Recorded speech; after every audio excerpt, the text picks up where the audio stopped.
The Ori series is a well-known indie series created by Moon Studios, and rightfully so. It's known for its incredible soundtrack, stunning visuals, and clever level design. Unlike many of the classic 2D games, instead of focusing on progressing, Ori and the Will of Wisps focuses on the atmosphere and exploration of the game, allowing the player to stumble through the game and uncover secrets on their own.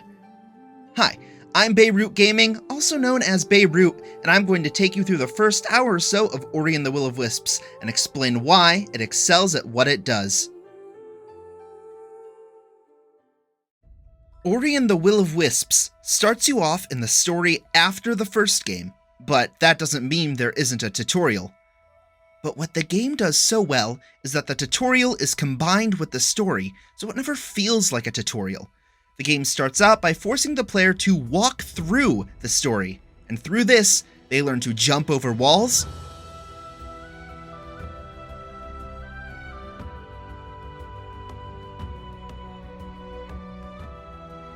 climb vines,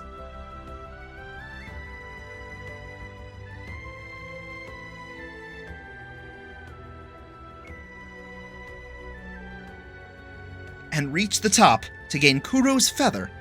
Once the story progresses, the player falls into an unknown forest, losing Kuro's feather, their one and only power-up, and feeling alone.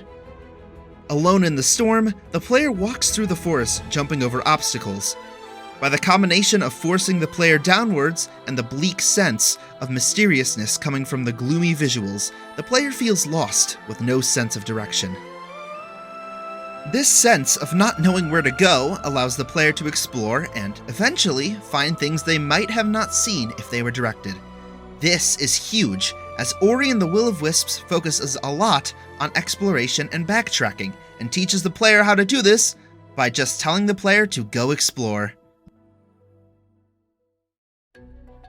Ori and the Will of Wisps never throws anything too hard at the player, but progressively increases the challenge by making the player need to jump over obstacles in a safe environment. It then adds on swinging platforms, spikes, and more challenges into the mix. By using the isolation principle, a principle that allows players to learn by throwing a single challenge at a player and slowly increasing the difficulty, Ori and the Will of Wisps teaches players to avoid obstacles all by themselves. Ori and the Will of Wisps does put slight visual signs above specific objects, but it does so without stopping the player, allowing the player to avoid instructions. Later on, the game introduces the player to monsters by giving them the torch item. This not only gives the player hope visually, as they are given a light in the darkness, but also gameplay-wise, as they are introduced to the new mechanic of the game, weapons. The game introduces enemies from a safe distance and allows the player to learn attacks. If the player explores other areas not intended to be found just yet, they might encounter other monsters, but trial and error can help the player defeat them. One example I like is when the game introduces a new type of monster and gives the player a ledge. By standing there, you can learn the habits of the monster without being in range. Finally, the player is presented with a big wolf named Howl, which introduces two mechanics to the player: chase sequences and boss battles. Howl chases after Ori, and the player must run from them. The player takes damage through indicator, but there is no player health bar. This shows the player that later on in the game, they will have to run from bigger beasts without taking damage. Later on, Ori picks up a torch and fights back against Howl. A health bar appears for Howl, and they take damage, but Ori has no health bar. This combat sequence shows the player that boss enemies exist, and next time they fight them, the player must be more cautious and not take damage.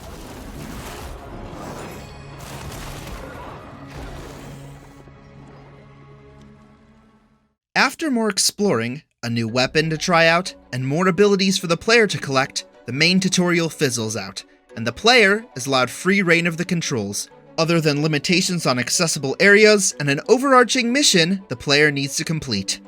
Ori and the Will of Wisps conveys all it needs to the player to teach them well. There are so many more cool things about Ori and the Will of Wisps, and I encourage you to find them out for yourself. Overall, this game does a fantastic job of introducing the player to mechanics through slight reminders or story, so they do not feel they are going through a tutorial. In addition, Ori and the Will of Wisps allows the player to explore on their own and slowly throws challenges at the players at increasing difficulty, so they feel like they have accomplished a lot, especially when they backtrack to areas they have already finished exploring. Once again, I'm Beirut Gaming, also known as Beirut, and thank you for watching this video.